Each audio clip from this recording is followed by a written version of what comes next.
Hey folks, thank you very much for doing the 7-day product challenge. We're on day 2.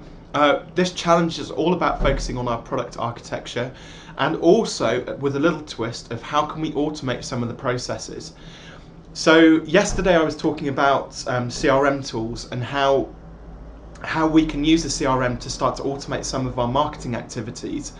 So I use MailChimp, so there's plenty out there. There's HubSpot, which has a free version. Salesforce is a very expensive one. You've got Infusionsoft again, which is quite expensive. But there's a ton of different CRM tools out there. And I'd suggest that if you can, I would try out 2 or 3 and see which one you feel most comfortable with, or which one's going to service your business best of all.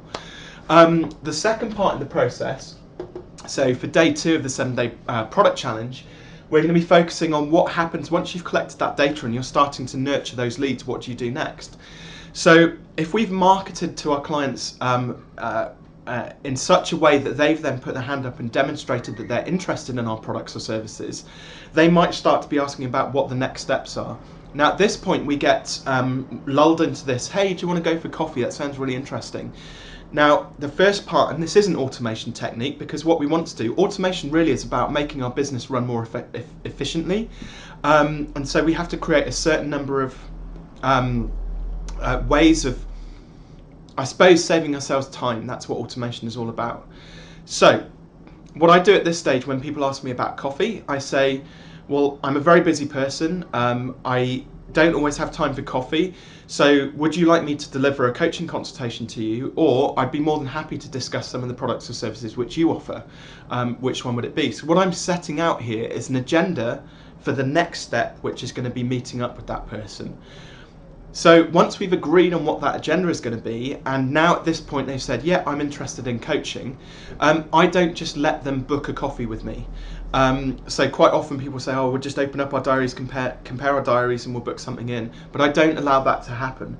I actually used a piece of software called Acuity, which allows people to book consultations and coaching sessions with me and coffee meetings with me.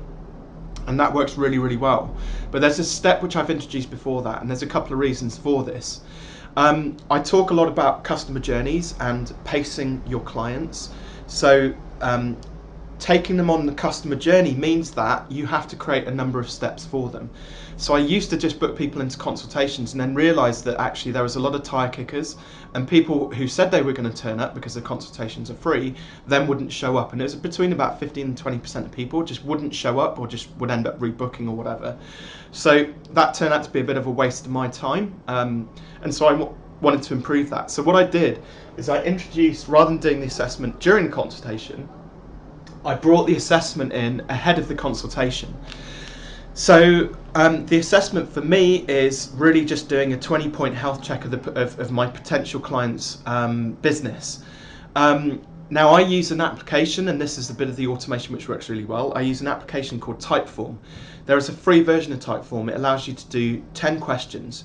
So you could gather the basic set of information that you need to populate your CRM tool: name, email address, telephone number, maybe company name and website address. So we get 5 basic bits of information. I then recommend that you add in another 5 questions which are a fact find around the business. So you might do business type, turnover, profits, why they chose you, and maybe what they're expecting to get out of using your products or services. So we've got 5 kind of fact find questions. You can all do that through Typeform by way of like an assessment or quiz. Now again, automation, how does this help automation? So firstly, we've got a way of collecting that data. Second thing is, automation is about saving time. It's not just about making our business run on autopilot. That would be nice. But what I want you to focus on is the fact that we get them to fill out the assessment before we move them on to the next step, which is going to be the consultation.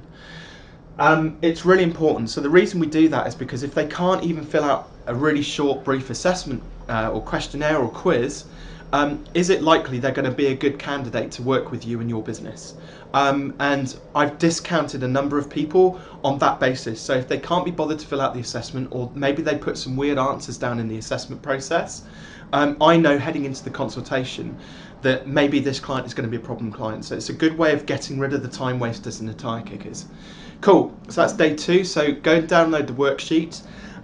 fill out the few questions that are in there, and then make sure you leave your comments in the against the Facebook live post.